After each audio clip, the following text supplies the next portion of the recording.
Students from Waddell Elementary took to the streets this afternoon to trick-or-treat throughout the town. What can you expect in local elections? We'll tell you what you need to know on today's Rockbridge Report. Our reporter talks with Rockbridge County Jail Superintendent John Higgins about a big problem that could affect your tax bill.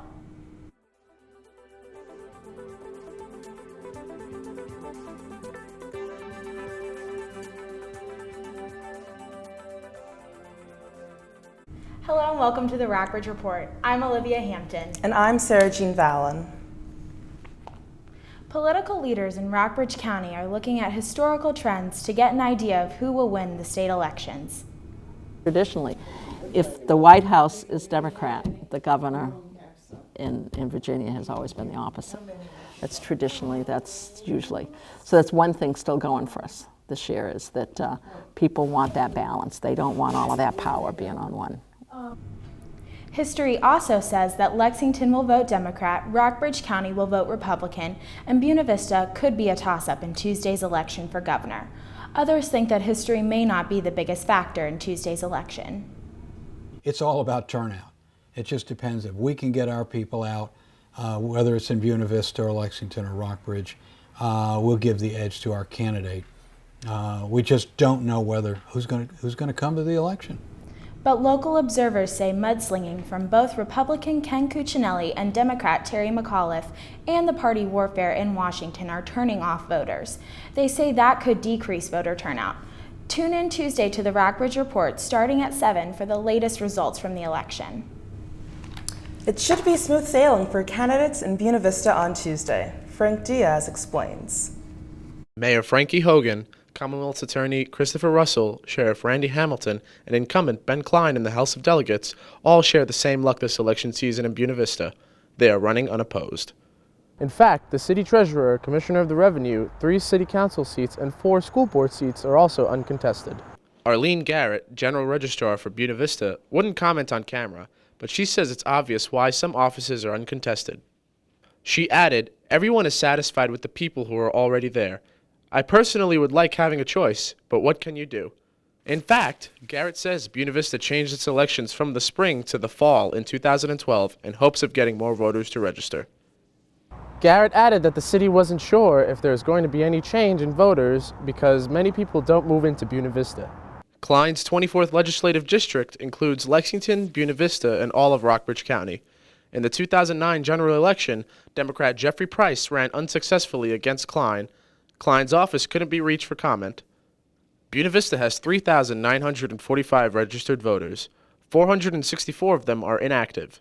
In the last election, there was only a 30.13% total voter turnout. The voting location for people in Buena Vista is right here at the Municipal Building on 2039 Sycamore Avenue.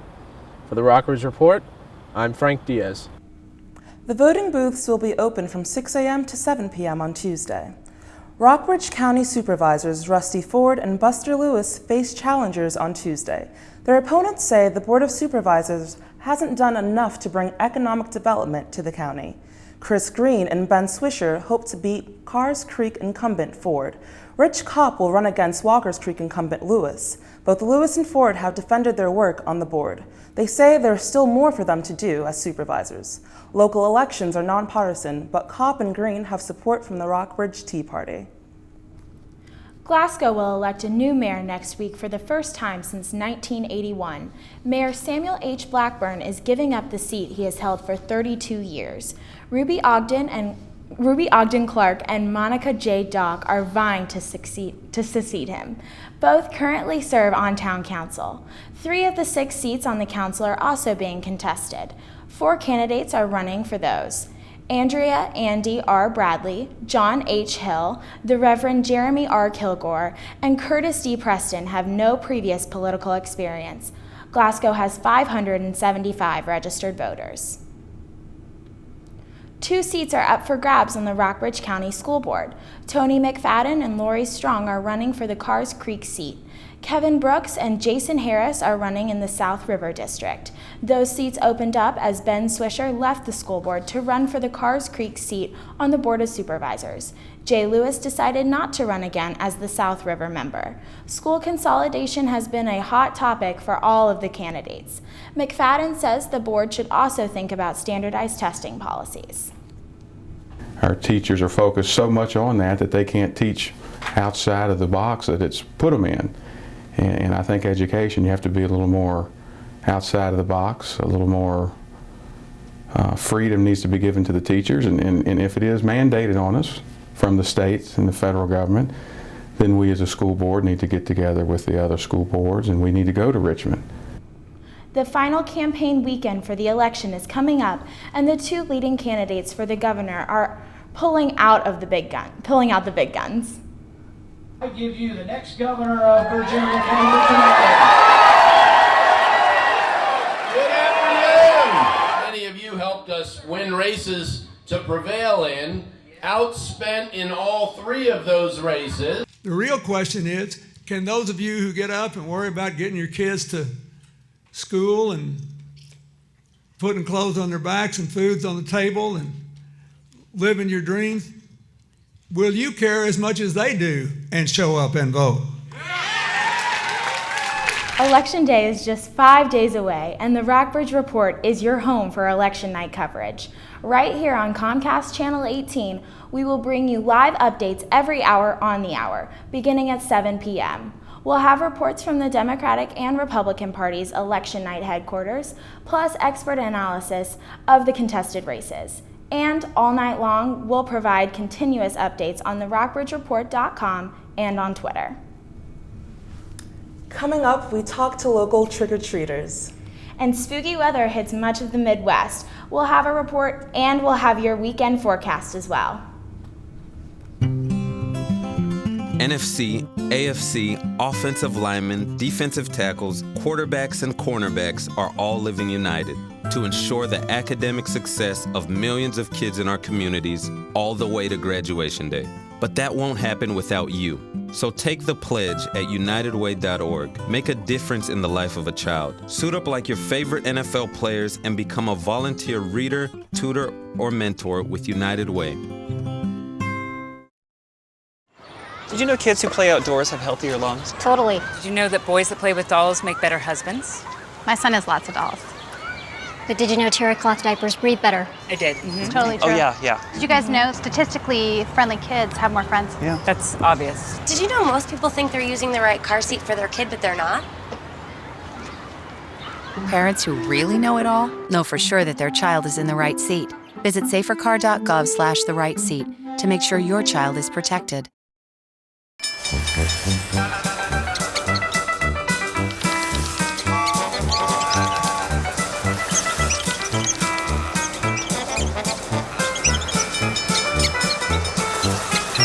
Kids will spend 15 minutes watching online videos like this one. Brushing for 2 minutes now can save your child from severe tooth pain later. 2 minutes twice a day. They have the time. Ever wonder what makes us, the Smurfs, so happy? The forest, of course. This is where we, along with the beautiful forest creatures, make our home with beautiful plant life, clean water, and 9, endless 8, adventures. 7, 6, It's a place 5, to celebrate. 4. So discover the forest with your family today. Visit discovertheforest.org to find a forest near you. In many Midwestern cities, scary weather is ruining trick-or-treating. Hail pelted parts of Kansas, flooding hit central Texas and led to evacuations, and forecasters predict it won't be much better for the Ohio Valley and the Deep South. CNN reports thunderstorms and tornadoes are predicted.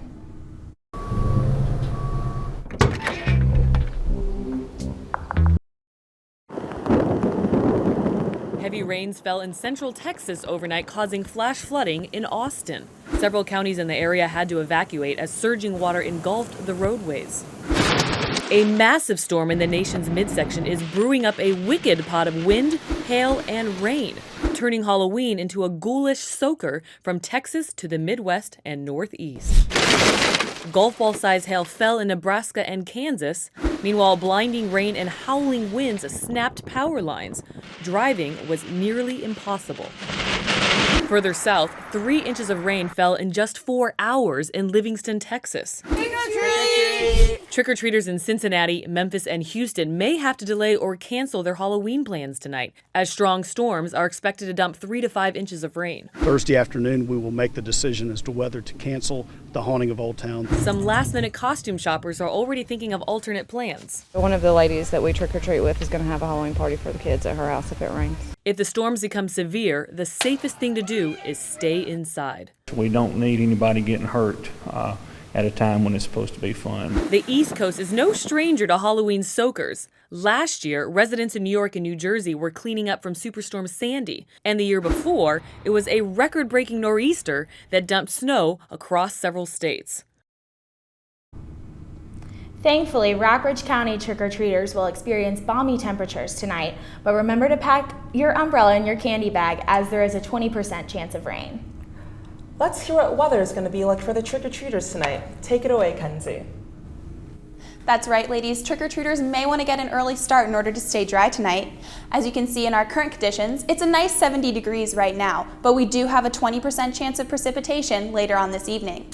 It's been a warm Halloween, with lows only being about 59 in most areas. Let's take a look at the rest of Western Virginia to see what their trick-or-treating outlook is like. As you can see, most of our areas experiencing temperatures no cooler than about 68 degrees. In addition, they're also experiencing conditions a bit cloudy. Let's take a look at the radar to see if those clouds will be bringing any rain. As you can see, we do have a large system moving in from the west. This will bring some light precipitation this evening, but we can expect possibly severe thunderstorms in the early morning hours of tomorrow.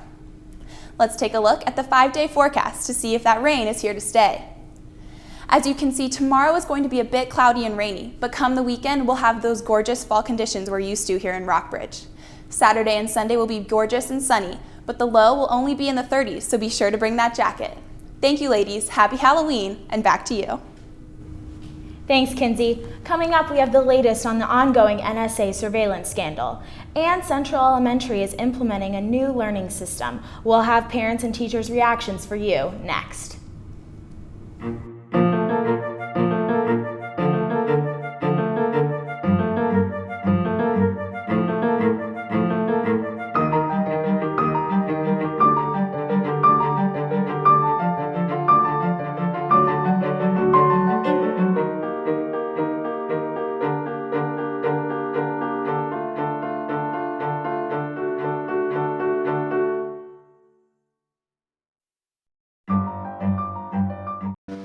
Do is, have you already enrolled?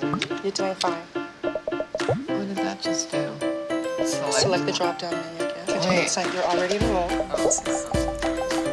Example here, so don't panic. You're ready to make your payment. Submit. There it is. Oh my God! I really can't believe it. That's awesome. Good for you.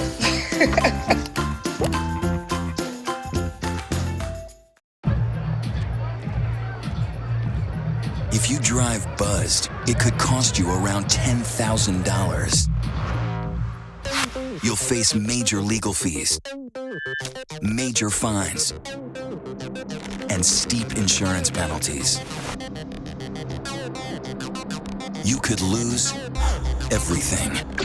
Nothing kills a buzz like getting pulled over for buzz driving, because buzz driving is drunk driving. Don't look at me. Your hair's a bit frizzy today. Oh, you should pick that up. Oh, you're such a dork. Loser. Here, let me help you with that. Oops. Every day, kids witness bullying. Oh, look. Your crush is looking at you. Poor you. They want to help, but don't know how. See, no one here's gonna help you, because no one Teach your likes kids how to be more than a bystander. Visit stopbullying.gov.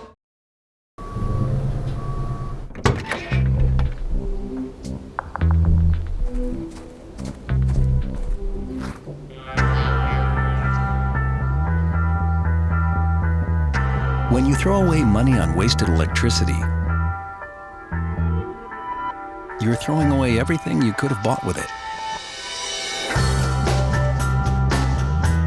Saving energy saves you money. Learn more at EnergySavers.gov. What did President Obama know about NSA surveillance, and when did he know it? CNN takes a closer look. It's a White House line that keeps coming up. The president was not in the know on the allegations that the National Security Agency conducted surveillance on foreign leaders, including German Chancellor Angela Merkel. CNN has confirmed this Wall Street Journal headline, Obama unaware as U.S. spied on world leaders. On the problems with the Obamacare website, the answer was again, the president was not informed. Well, I think it became clear fairly early on, the first couple of days, that... So not before that, though? Not before No, October 1st? Even back in May, when it was discovered the IRS was targeting conservative groups, the president claimed he didn't know about it. I first learned about it from the same news reports that I think most people learned about this. So it was no surprise when the RNC blasted out this email, dubbing Mr. Obama the bystander president. White House veteran David Gergen says the issue is competence. This is an administration that has been very, very good at its politics, but has never been very good at execution of policies from day one. It's an administration which has some really smart people in it and a lot of younger people. It doesn't have very many heavyweights. Administration officials point out the president only learned of the spying effort this summer, halting some of the program, but dodged on whether Mr. Obama is being kept out of the loop. Is there a concern in the administration that the president is being kept in the dark on some of these issues? And well, only finding out about it's certainly true that you've conflated a bunch of very disparate issues. But aides to the president say this statement back in September is accurate. I can give assurances to the publics in Europe and around the world that we're not going around snooping at people's emails or listening to their phone calls. Is that statement still operative? Jim, what the president said was true. But CNN has also learned that the president was made aware of the broad parameters of the surveillance of U.S. allies when he came into office, a spy program the White House cautions stops terrorist threats. The NSA is under fire again today. According to a Washington Post report, the NSA secretly broke into the servers of Yahoo and Google to spy. So far, the NSA is denying the report, but more details are likely to develop in the coming days.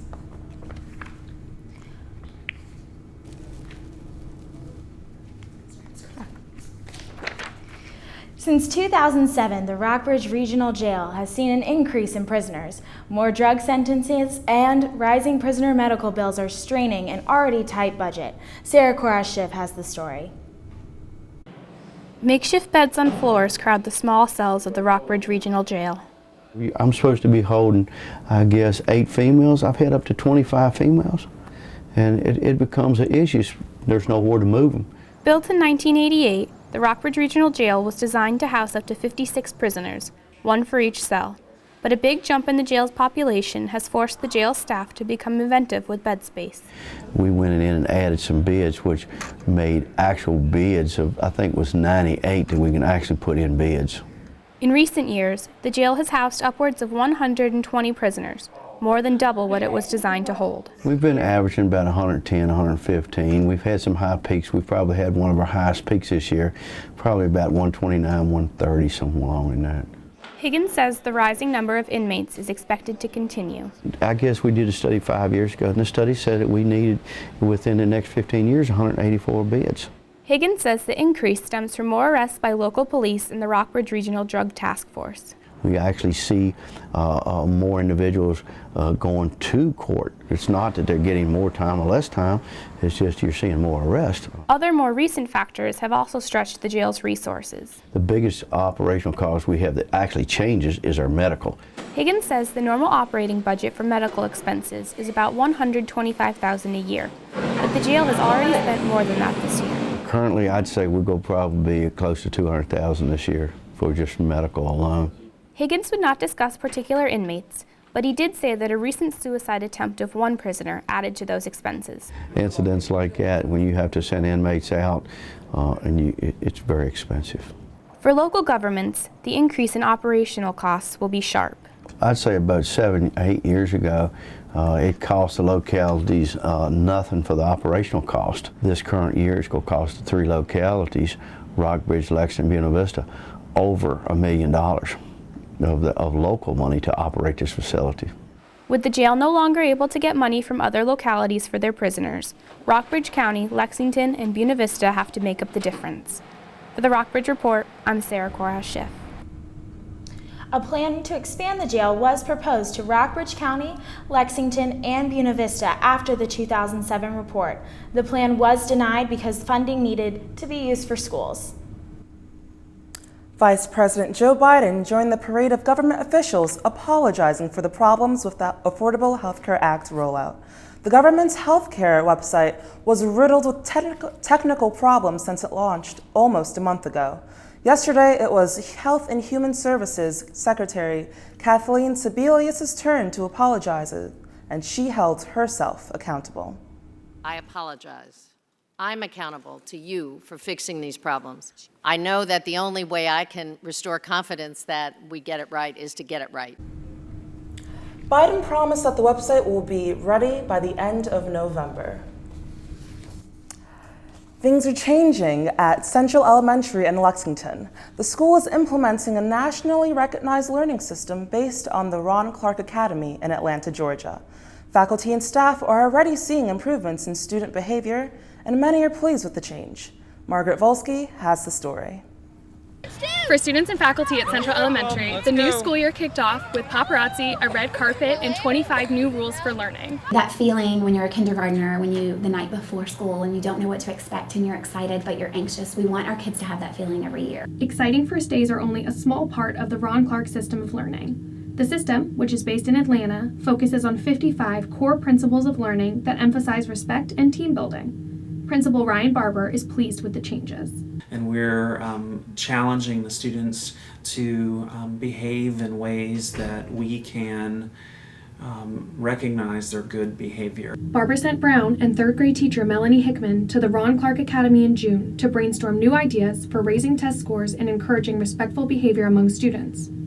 Faculty have been experiencing problems having to do with bad behavior among students in classrooms, hallways, and the cafeteria. We had no idea what we were going to see.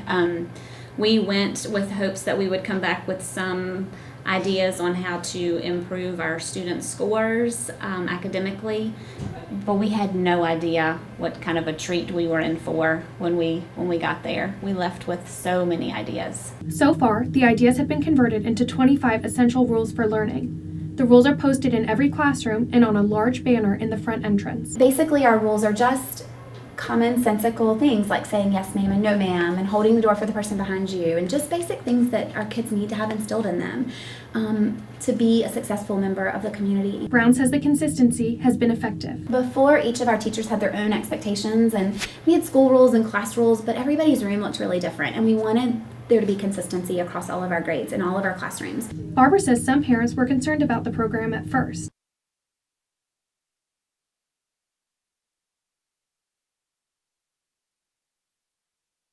Or different ideas, but what was great about the parents is they were able to understand the ideas that we had, and then they were able to complement them with new thoughts and ideas. So, despite the concern, Barber says things have improved at Central Elementary. We're not having as many discipline issues at all. I am having opportunities to see kids doing the right thing. Brown and Hickman are both parents of kids at Central Elementary. Brown says things have improved at home too. Carryover from just the rules and the manners has been great. So I've heard lots of, they've been polite and respectful, and they were before, but it's nice to hear it here and at home, so it's been great. Ron Clark is the author of several books on teaching and has won numerous national awards for his teaching style. Here at Central, they'll continue using just 25 of his original 55 rules for learning, but have implemented several other techniques, like the ABCs of etiquette, to improve cafeteria behavior. At Central Elementary in Lexington, I'm Margaret Volsky. Coming up next, we'll have an update on your favorite local sports teams. All right, give me a spot. You know my motto, safety first. They could be dangerous. I think we should call animal control. Animal control? To be safe. Don't worry. Just... I got this. It's a new motto. You don't have to be perfect to be a perfect parent. There are thousands of teens in foster care who don't need perfection. They need you. I think someone at my friend's school has this thing called autism. My friend's brother's son has autism. 8, 7. My neighbor's son has autism. 4, 3, 2. My son has autism. Autism is getting closer to home. Today, 1 in 88 children is diagnosed with autism. That's a 1,000% increase in the last 40 years. Learn more at autismspeaks.org/signs. You know what, guys? There's a lot of tree branches and dry brush over here. We should probably move the bonfire over there.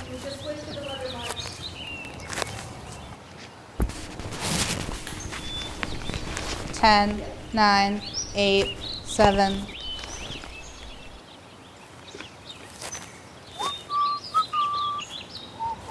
I'm guessing Smokey liked that idea.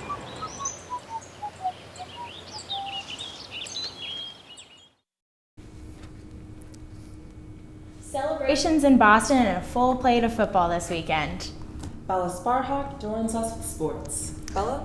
The Boston Red Sox celebrated their 3rd World Series win in the last 9 years. CNN's Ed Payne takes us to the celebration. It hasn't happened at Fenway Park for 95 years. The Red Sox are world champions.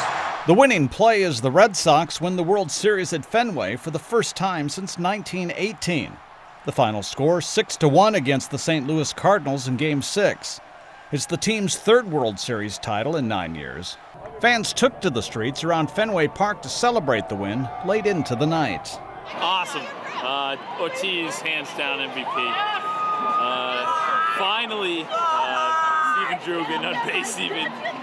Really just awesome off road. Boston strong, every one of the teams.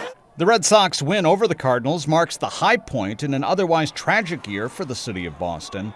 6 months ago, at an event the city is known for, the Boston Marathon, twin bombs killed 3 people and injured more than 200.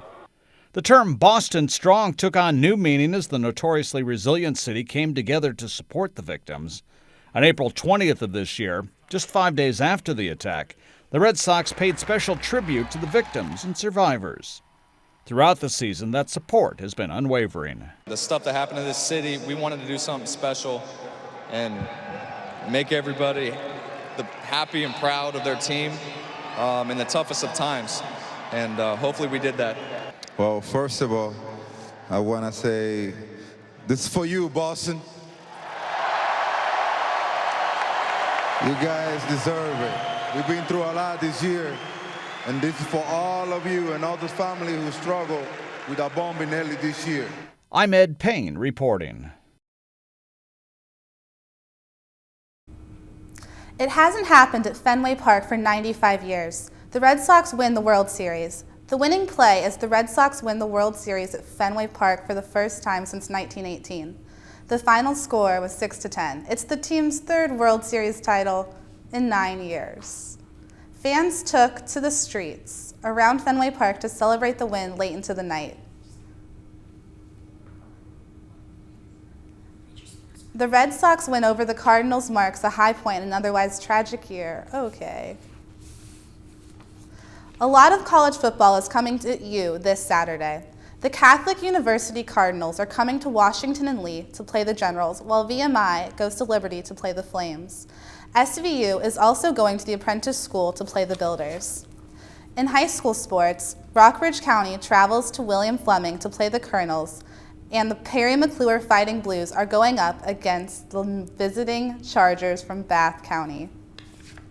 In women's sports, Washington and Lee women's swim team is going up against Wingate Invitational at the Mecklenburg Aquatic Center in Charlotte, North Carolina, after a win last week against Randolph-Macon. That's all for sports this weekend. Elementary school students got an early start on Halloween with a parade today. These youngsters at Waddell Elementary enjoyed a march in costume early this afternoon. Here are some sights and sounds.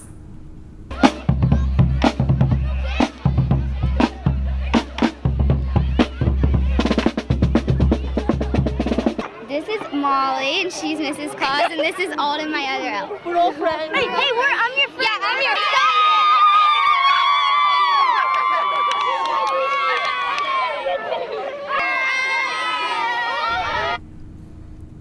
Daylight savings time is this Saturday, so don't forget to turn back your clocks on Saturday night so you can have that extra hour of sleep on Sunday morning. Can't forget that. And that's all for our show tonight. Have a happy Halloween and make sure to visit us on the web. Have a great night.